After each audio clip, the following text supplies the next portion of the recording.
જિલ્લાના ઘણા ભાગોમાં મોડી રાત્રે ધોધમાર વરસાદ પડ્યો। ધાનેરા, વાવ, કાંકરેજ, થરાદ, દિયોદર, દાંતીવાડા, ડીસા, અમીરગઢ અને વડગામમાં ધોધમાર વરસાદ પડ્યો। 2.5 ઇંચ વરસાદથી ધાનેરા પાણી થઈ ગયું। ધાનેરાના મુખ્ય બજાર, નેનાવા રોડ, જૂના બસ સ્ટેન્ડ, ડીસા રોડ વિસ્તારમાં પાણી ભરાઈ ગયા। મોડી રાત્રે પડેલા વરસાદથી શહેરમાં અનેક જગ્યાએ પાણી ભરાઈ ગયા। આ પાણી ભરાતા વાહન ચાલકો મુશ્કેલીમાં મુકાયા હતા। હવે વલસાડથી પણ તસવીરો આવી રહી છે। દક્ષિણ ગુજરાતના વલસાડ જિલ્લામાં વરસાદનો બીજો રાઉન્ડ શરૂ થયો છે। મોડી રાત્રે જિલ્લામાં વરસાદી માહોલ છવાયેલો હતો। શહેર અને આસપાસના વિસ્તારોમાં ધોધમાર વરસાદ વરસ્યો। ભારે વરસાદને કારણે થોડી જ વારમાં રસ્તાઓ પાણી થઈ ગયા। જિલ્લાના ધરમપુર, કપરાડા, પારડી, વાપી અને ઉમરગામ તાલુકામાં નોંધપાત્ર વરસાદ થયો। હવે ગુજરાત માટે એક સારા સમાચાર કહી શકાય, કારણ કે નર્મદા ડેમની સપાટી વધી છે। 24 કલાકમાં ડેમની સપાટી 40 સેન્ટીમીટર વધી છે। હાલ નર્મદા ડેમની સપાટી 119.80 મીટરે પહોંચી છે। ઉપરવાસમાંથી આવક વધવાના કારણે સપાટી વધતી જઈ રહી છે। ઉપરવાસમાંથી 51,681 ક્યુસેક પાણીની આવક છે। આ પાણીની આવક થવાથી આરબીપીએચના 2 અને સીએચપીએચનું 1 પાવર હાઉસ ચાલુ છે।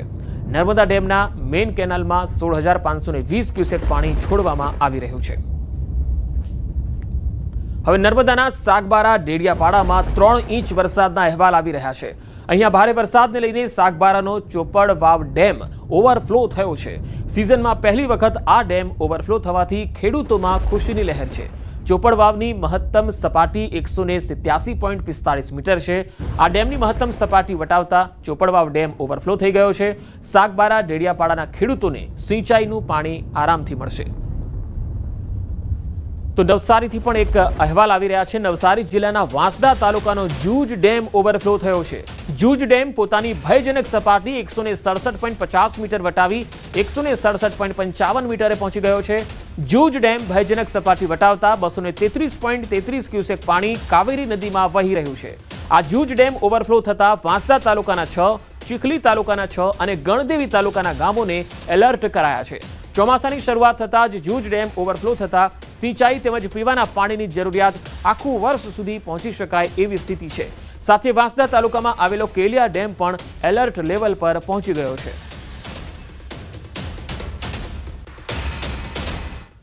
હવે અન્ય સમાચારો પણ જોઈએ। જૂનાગઢના માંગરોળ તાલુકાના આજક ગામ નજીક ચાલુ સમારકામની કામગીરી દરમિયાન પુલનો એક સ્લેબ તૂટી ગયો। આજક ગામ નજીક આત્રોલીથી કેશોદ તરફ જતા રોડ પરનો આ પુલનો સ્લેબ તૂટી ગયો। આ પુલ બંધ હતો અને તેનું સમારકામ ચાલતું હતું। જે રીતે સરપંચ જણાવતા હતા એ મુજબ આ પુલને તોડવામાં આવી રહ્યો હતો અને એ સમયે પુલનો સ્લેબ તૂટી ગયો। પુલનું સમારકામ શરૂ હતું અને એ દરમિયાન અચાનક પુલનો સ્લેબ ધરાશાયી થયો। પુલ ઉપર ઉભેલા કેટલાક લોકો નદીમાં ખાબકી ગયા। સદનસીબે કોઈ જાનહાનિ થઈ ન હતી। તો અહીંયા પુલને રિપેરિંગ અને તોડવાની કામગીરી ચાલતી હતી ત્યારે હિટાચી મશીન પણ અહીંયા હતું અને એ વખતે કામગીરી ચાલુ હતી ત્યારે અમુક લોકો ત્યાં ઊભા પણ હતા। અચાનક આ પુલનો સ્લેબ પડી ગયો અને હિટાચી મશીન પણ નદીમાં ખાબક્યું। નવો પુલ બનાવવા જૂના પુલને તોડવામાં આવી રહ્યો હતો। તો તસવીરો જે આવી રહી છે તે આપને બતાવી રહ્યા છીએ। પુલનો જ્યારે સ્લેબ તૂટી ગયો ત્યારે હિટાચી મશીન સહિત કેટલાક લોકો જે પુલ પર હતા તેઓ નદીમાં ખાબકી ગયા હતા।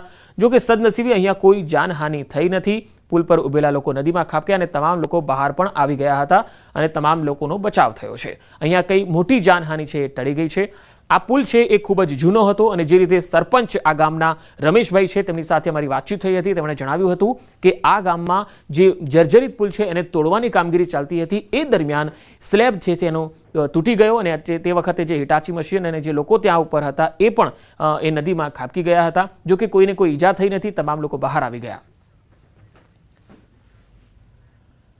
ગંભીરા બ્રિજ દુર્ઘટનાને 6 દિવસ પછી પણ મહીસાગર નદીમાં પડેલા એક યુવકને તંત્ર શોધી શક્યું નથી। પરિવાર નદી કિનારે વાટ જોઈને બેઠો છે કે આજે અમારા વહાલ સોયા દીકરાની કોઈ ભાળ મળી જશે, પણ અફસોસ કે પરિવારના નસીબમાં નિરાશા હતી। આખરે રાહ જોઈને થાકી ગયેલા પરિવારે યુવકનું પૂતળું બનાવી મહીસાગર કિનારે અગ્નિદાહ આપી દીધો। નરસિંહપુરા ગામના 22 વર્ષીય વિક્રમસિંહ પઢિયારનો મૃતદેહ હજુ સુધી મળ્યો નથી। દુર્ઘટનાના દિવસથી વિક્રમનો પરિવાર નદી કિનારે આખો દિવસ બેસી રહે અને તેની વાટ જોઈ રહ્યો છે। ભાવનગર જિલ્લાના કુંભારવાડા અંડરબ્રિજની અત્યંત દયનીય સ્થિતિ છે। આ અંડરબ્રિજની છતમાં ઠેર ઠેર ગાબડા અને તિરાડો પડી ગઈ છે। આ બ્રિજને જોતા નબળી કામગીરી ઉડીને આંખે વળગી રહી છે। દિવસ દરમિયાન આ બ્રિજ પરથી અનેક ટ્રેનો પસાર થતી હોય છે ત્યારે તંત્ર કોઈ મોટા અકસ્માતની રાહ જોઈને બેઠું હોય તેવું લાગે છે। કુંભારવાડા વિસ્તારના નાગરિકો દ્વારા તંત્ર પર ગંભીર આક્ષેપો કરાઈ રહ્યા છે કે તેઓ કોઈ મોટી દુર્ઘટના બને તેની રાહ જોઈ રહ્યા છે, કારણ કે અત્યાર સુધી આ બ્રિજના સમારકામ માટે કોઈ જ પગલાં લેવાયા નથી. નહીં, આપણે ત્યાં જ્યાં સુધી મારી નોલેજમાં છે કે ત્યાં આપણે ટેમ્પરરી આપણે ત્યાં શેડ પણ બનાવીને કે જનરેટર સેટ રાખેલા છે, જે આપણે ડીવોટરિંગ આપણે કરીએ છીએ, સિસ્ટમ આપણે ત્યાં રાખેલું છે. બીજું અમે ટેકનોલોજીકલી સારો શું ઇમ્પ્રુવમેન્ટ થઈ શકે આપણે એ બેસ્ટ કરાવીએ એના ઇન્ટરેસ્ટ. ઉપરથી જર્જરિત થઈ ગયેલો છે અને હાલ અત્યારે તે રિપેરિંગ કામ માટે અનેકવાર મહાનગરપાલિકામાં રજૂઆત કરવા છતાં તંત્ર કોઈ ધ્યાન દેતું નથી. નક્કર પગલાં લેવા જોઈએ તંત્રને. મહાનગરપાલિકાની બેધારી નીતિ, કુંભારવાડાનો અંડરબ્રિજ જર્જરિત તો હતો જ, પણ અત્યારે તો અતિ જર્જરિત છે. તાજેતરમાં મોટી હમણે પુલ દુર્ઘટના ઘટાડી એની અહીંયા ફરીથી વાડ જોતા હોય અને ભાવનગરમાં પણ આવી દુર્ઘટના ઘટાય એની આ સત્તાધીશો વાડ જોતા હોય એવું લાગી રહ્યું છે.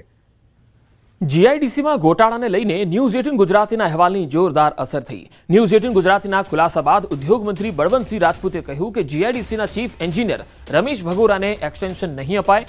મહત્વનું છે કે આવતીકાલે જીઆઈડીસીના ચીફ એન્જિનિયરનો કાર્યકાળ પૂરો થાય છે અને તેમને એક્સટેન્શન અપાશે તેવી સંભાવના હતી. જો કે આ સમગ્ર મામલે ઉદ્યોગ મંત્રી બળવંતસિંહ રાજપૂતે જીઆઈડીસીના એમડી ડીકે પ્રવીણા સાથે વાત કરી અને બાદમાં ભગોરાને એક્સટેન્શન ન આપવાનો નિર્ણય કર્યો. સાથે જ તેમણે કહ્યું કે જીઆઈડીસીના કમ્પાઇલ ઓડિટ રિપોર્ટના અભ્યાસ બાદ રાજ્ય સરકાર તમામ કૌભાંડીઓ સામે એક્શન પણ લેવાની તૈયારી કરી રહી છે. તેમણે મોટું અને ખાસ કરીને જે લોકો ખોટું કરી રહ્યા છે તેમને કોઈને પણ સરકાર છોડશે નહીં તેવી ખાતરી આપી. કચ્છની બોર્ડર પાસેથી ઝડપાયો પાકિસ્તાની. લખપતના સિરક્રીક વિસ્તારમાંથી ઝડપાયો છે આ માછીમાર. બીએસએફના પેટ્રોલિંગ દરમિયાન આ પાકિસ્તાની નાગરિક પકડાયો છે. ભારતીય સીમામાં આવી ગયો હતો આ માછીમારની પૂછપરછ કરવા પછી પોલીસને તેને સોંપવામાં આવ્યો છે. સુરેન્દ્રનગરના ઉમરડા ગામની શાળાનો એક વિડીયો વાયરલ થયો છે, જેમાં વિદ્યાર્થીનીઓ પાસે આચાર્યએ કારની સફાઈ કરાવી. આચાર્યએ પોતાની કારની સફાઈ કરાવી હોવાનો આરોપ છે. શાળાના આચાર્યએ વિદ્યાર્થીની પાસે કાર સફાઈ કરાવતો એક વિડીયો વાયરલ થયો છે. જોકે આ વિડીયોની ન્યૂઝ 18 ગુજરાતી પુષ્ટિ નથી કરતું. આચાર્ય વિરુદ્ધ કડક કાર્યવાહીની માંગ પણ ઉઠી રહી છે. સુરેન્દ્રનગરના મૂળી તાલુકાનો ઉમરડા ગામ છે, જ્યાં આ શાળાનો વિડીયો હોવાની વાત સામે આવી રહી છે. રખડતા ઢોરની સમસ્યા હવે માથાનો દુખાવો બની છે. રાજકોટના ધોરાજીમાં જાહેરમાં આખલા યુદ્ધે લોકોના જીવ તાળવે ચોંટાડી દીધા. આ તસવીરો તમે જુઓ. મુખ્ય ચોક 3 દરવાજા પાસે આખલા વચ્ચે રાહદારી, વાહન ચાલકો અને વેપારીઓમાં ભય ફેલાવી દીધો. આખલા વચ્ચે યુદ્ધ થતા રિક્ષા ચાલક માંડ બચ્યો હતો. રખડતા ઢોર સામે સ્થાનિકોની પાલિકાની કામગીરી સામે રોષ જોવા મળ્યો. રાઇડ્સ વિના જ જન્માષ્ટમીનો લોકમેળો યોજવાની તૈયારીઓ શરૂ થઈ ચૂકી છે. ત્યારે ગુજરાત મેળા એસોસિએશને ફરી એકવાર લોકસભા સાંસદ પુરુષોત્તમ રૂપાલાને રજૂઆત કરી રાઇડ સાથે લોકમેળો યોજવાની મંજૂરી આપવામાં આવે તેવી માંગણી કરી. જે મામલે પુરુષોત્તમ રૂપાલાએ કહ્યું છે કે નાના માણસોને રોજગારી મળી રહે તે હેતુથી તંત્ર અને રાઇડ સંચાલકો વચ્ચે સેતુ બની એ બાબતે રજૂઆત કરીશ. હાલ 238 સ્ટોલ અને પ્લોટ સામે માત્ર 28 ફોર્મ જ ભરાયા છે. રૂપાલા સાહેબનો આજે એટીટ્યુડ અમારી પ્રત્યે પોઝિટિવ હતું. એમને કીધું ભાઈ સનાતન સંસ્કૃતિ સાથે આ જોડાયેલો મેળો છે અને લોકમેળો છે, એની અંદર મનોરંજન માટે, રાઈડોમાં બેસવા માટે આખા સૌરાષ્ટ્રમાંથી અને રાજકોટ પ્રોપરમાંથી આવનાર ઘણી બધી એવી સંખ્યા હોય જેને નિરાશા ન મળે એટલે રાઈડ સાથેનો લોકમેળો યોજાય એ માટેની હું રજૂઆત જે છે એ સીએમઓ દફતરમાં બી કરીશ. નાગરિકોની જાનમાલની સુરક્ષાની બાહેંધરી સાથે નાના માણસોની રોજગારી ઉકલે એવો વચ્ચેનો માર્ગ કાઢવા માટેનો પ્રયાસ હું અવશ્ય કરીશ અને રાજ્ય સરકારના ધ્યાન ઉપર પણ આ વાત મૂકીશ. નર્મદામાં લાફા કાંડમાં ચૈતર વસાવાને જામીન નથી મળ્યા. કોર્ટે ચૈતર વસાવાના જામીન નામંજૂર કર્યા છે. હાલ ધારાસભ્ય ચૈતર વસાવાને જેલમાં જ રહેવું પડશે. હવે જામીન અરજી માટે હાઈકોર્ટનો દરવાજો ખખડાવવો પડશે. લાફા કાંડમાં 5 તારીખથી જેલમાં બંધ છે ચૈતર વસાવા. વડોદરા સેન્ટ્રલ જેલમાં બંધ છે ધારાસભ્ય ચૈતર વસાવા. ડેડિયાપાડામાં તાલુકા પંચાયતના પ્રમુખને લાફો માર્યો હતો. કોર્ટમાં અગાઉના કેસોની પણ દલીલ કરાઈ હતી. સરકારી વકીલે અગાઉના કેસોની રજૂઆત કરી હતી. 2023ના કેસમાં ચૈતરને શરતી જામીન મળ્યા હતા. ફરિયાદ દાખલ કર્યા પછી જે વિડીયો બધા અપલોડ થયા તેને કારણે કદાચ નામદાર કોર્ટ રિજેક્ટ કરી હશે. સોશિયલ મીડિયા પર સરકારી કચેરી અને જેલને નુકસાન કરવાની કે એની જે ધમકીઓ મળેલી હતી વાયરલ થયેલી હતી એ પોલીસ અધિક્ષક તરફથી જે મૂકવામાં આવેલી હતી અને અલગથી યાદીથી એ વિડીયો ને પણ કોર્ટે ધ્યાનમાં લીધા છે. એમાં એમને દેખાવમાં પણ આવેલા છે અને એ ધ્યાને લઈને પણ એમની નામંજૂર કરવામાં આવી છે. ભાવનગર જિલ્લાના વલભીપુરના રાજકારણમાં ગરમાવો આવ્યો. અહીંયા વલભીપુર તાલુકામાં સરપંચોનું વિવાદાસ્પદ સન્માન સમારંભ જિલ્લા ભાજપ સંગઠનની મંજૂરી વિના યોજાયો, જેમાં 30થી વધુ સરપંચો અને 1500થી વધુ કાર્યકર્તાઓ જોડાયા. ધારાસભ્ય સામે નારાજ ગ્રુપ દ્વારા આ કાર્યક્રમમાં ભ્રષ્ટાચારના ગંભીર આક્ષેપો થયા. સેવા હી સંગઠન નામે સમાંતર કાર્યાલય ખોલવાની જાહેરાત કરાઈ, જેમાં ભાજપના કેટલાક હોદ્દેદારોની હાજરી હોવા છતાં પાર્ટી દ્વારા કાર્યક્રમથી દૂરીની જાહેરાત કરાઈ હતી. આવનારી જિલ્લા અને તાલુકા પંચાયતની ચૂંટણીને લઈ કાર્યક્રમ રાજકીય રીતે મહત્વનો બન્યો, તો ધારાસભ્ય આરોપોને તદ્દન ખોટા અને પાયાવિહોણા ગણાવી રહ્યા છે. સાથે જ કહ્યું કે જો આરોપો સાચા સાબિત થશે તો જાહેર જીવન છોડી દેશે. 4-5 લોકો એ આદરણીય ધારાસભ્યની ફરતા ફરી રહ્યા છે. એ માત્ર ને માત્ર ભ્રષ્ટાચાર કરવાનું કામ કરે છે અને એને ધારાસભ્ય છાવરે પણ છે. ત્યારે અમે લોકોએ નિષ્ઠા, પ્રામાણિકતા, પારદર્શકતાને જેને કહેવાય કે અગ્રેસર રાખીને સારામાં સારું કામ થાય એ માટેનો અમારો જનજાગૃતિનો આ કાર્યક્રમ છે. આવનારા દિવસોમાં 1000થી 1500 લોકો સાથે ગાંધીનગર કૂચ કરીને અમે બધી જ વાતો રહી એ વિસ્તારની વાતો અમે મૂકવા જવાના છીએ. હજી તો મારા વલભીપુર તાલુકાના 52 કુલ ગામો છે, એમાંથી 43 જેટલા ગામોમાં છેલ્લા 3 કે 4 સાડા 3 વર્ષથી ત્યાં વહીવટદારો હતા અને હજી આ 33 જેટલા ગામોમાં સરપંચો નવા ચૂંટાઈને 15 દિવસ આવ્યા ને થયા છે. તો 15 દિવસમાં એ સરપંચોને કેવો કડવો અનુભવ થઈ ગયો કે જેના કારણે સરપંચો એવો આક્ષેપ કરે છે કે 2.5 વર્ષથી હવે સરપંચ બન્યા 2.5 મહિના, અરે 15 દિવસ નથી થયા હજી. અને એટલે આ વાત જે એમની છે એ બધી તદ્દન પાયાવિહોણી છે. હું ચેલેન્જ કરું છું કે આ મારા 20 વર્ષના રાજનૈતિક જીવનમાં, માત્ર 2.5 વર્ષ નહીં, 20 વર્ષના રાજનૈતિક જીવનમાં ક્યાંય પણ 1 રૂપિયાની ઉચાપત સાબિત કરી દે તો હું જાહેર જીવન છોડવા માટે તૈયાર છું. અન્યથા એમણે જાહેર જીવન મૂકી દેવું જોઈએ. શાળામાં અભ્યાસ કરાવવાની સાથે ખાનગી ટ્યુશન ચલાવતા શિક્ષકો સામે કાર્યવાહી કરાઈ રહી છે. ટ્યુશન ક્લાસ સંચાલકો દ્વારા ડીઈઓને રજૂઆત થતાં સ્કૂલ સંચાલકો નારાજ થયા છે. સ્કૂલ સંચાલક મંડળે નારાજગી વ્યક્ત કરતા કહ્યું છે કે નવા પરિપત્રો કરી સંચાલકોને ધમકાવવાની આ પદ્ધતિ ખોટી છે. સવારથી સાંજ સુધી અસલામત ટ્યુશન ક્લાસીસ સામે કેમ કાર્યવાહી થતી નથી? ગ્રાન્ટેડ શાળામાં જો શિક્ષકો ટ્યુશન કરતા હોય તો સંચાલકો કાર્યવાહી કરે જ છે. શાળાઓમાં વાર્ષિક ઇન્સ્પેક્શન અને શિક્ષણની ગુણવત્તા સુધારવાનું કામ કેમ થતું નથી? પહેલા તો શાળાઓમાં પૂરતા શિક્ષકો, ક્લાર્ક અને સ્ટાફ આપો. મોટા શહેરોમાં, કોર્પોરેશનોમાં તમે જુઓ અમારો શિક્ષક કયા વિસ્તારમાં રહે છે કે કયા ગામડેથી અપડાઉન કરે છે, એની સ્કૂલ કેમ્પસમાં સમયસર હાજર રહે છે કે કેમ, એ એના તાસ મુજબ શિક્ષણ કાર્ય કરે છે કે નહીં, એ જોવાની જવાબદારી સંચાલકની છે.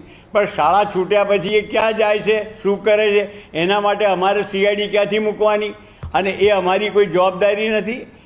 વાલીઓ જો ફરિયાદ લઈને આવશે તો અમે સાંભળી એની તપાસ કરી અને યોગ્ય ઘટતું કરીશું. પણ આ રીતે શાળા સંચાલકોને ખોટી રીતે દબાવવાની જે વાત છે એ કોઈ સંજોગોમાં ચાલી શકે નહીં. ગીર સોમનાથના ગીર ગઢડા તાલુકાના દ્રોણ અને કોદિયા ગામના વિદ્યાર્થીઓ દ્વારા ચક્કાજામ કરાયો. બસ સમયસર ન આવતા વિદ્યાર્થીઓએ વિરોધ કર્યો. વિદ્યાર્થીઓનું કહેવું છે કે બસ સમયસર આવતી નથી, જેથી તે લોકોને શાળાએ આવવા જવામાં પરેશાની થાય છે. આ અંગે વિદ્યાર્થીઓ દ્વારા ડેપો મેનેજરને ખૂબ રજૂઆત થઈ ચૂકી છે, છતાં પરિસ્થિતિમાં કોઈ ફેરફાર નથી. આખરે વિદ્યાર્થીઓએ મજબૂર થઈ ગાંધી ચિંધ્યા માર્ગે એસટી બસ સ્ટેન્ડ આગળ બેસી અને ચક્કાજામ કર્યો. તો દ્રોણ અને કોદિયા ગામના વિદ્યાર્થીઓનો વિરોધ છે. આ વિદ્યાર્થીઓ ભણવા માંગે છે, પરંતુ બસની સુવિધા આ ગામમાં સમયસર મળતી નથી અને તેના કારણે ડેપો મેનેજરને રજૂઆત કરવામાં આવી, પણ ડેપો મેનેજર પણ કુંભકર્ણ નિંદ્રામાં છે. એસટી નિગમ છે એ આ વિદ્યાર્થીઓની રજૂઆતને સાંભળવા માટે નિષ્ફળ નીવડ્યું છે. સોમનાથ મહાદેવના સાનિધ્યમાં વંદે સોમનાથ ઉત્સવનું આયોજન કરાયું. સોમનાથ ટ્રસ્ટ, ગુજરાત પ્રવાસન વિભાગ અને ઇન્દિરા ગાંધી રાષ્ટ્રીય કલા કેન્દ્રના સંયુક્ત ઉપક્રમે આયોજિત આ નૂતન પ્રકલ્પનો ઉદ્દેશ ભારતની સમૃદ્ધ सांस्कृतिक परंपराને उजागर करवानो છે.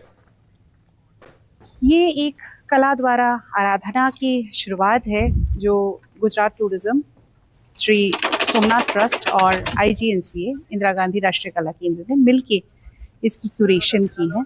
और हमारे पूरे देश से जो मिड करियर आर्टिस्ट्स है, जो सीनियर आर्टिस्ट्स है, वो अपने आर्ट के जरिए एक आराधना, एक वंदना करने ये पूरे श्रावण के टाइम पे वो आ रहे हैं. તેમાં દેશભરમાંથી કથક નૃત્યકાર, કુચીપુડી એવા અનેક નૃત્યકારો આ સ્ટેજ ઉપર પરફોર્મ કરશે. ભગવાન સોમનાથને એમના નૃત્ય દ્વારા એમને સોમનાથજીની આરાધના કરશે. સોમનાથમાં આ શ્રાવણ માસમાં પ્રથમવાર વંદે સોમનાથ કાર્યક્રમનું આયોજન થયું છે અને આ 6 સોમવાર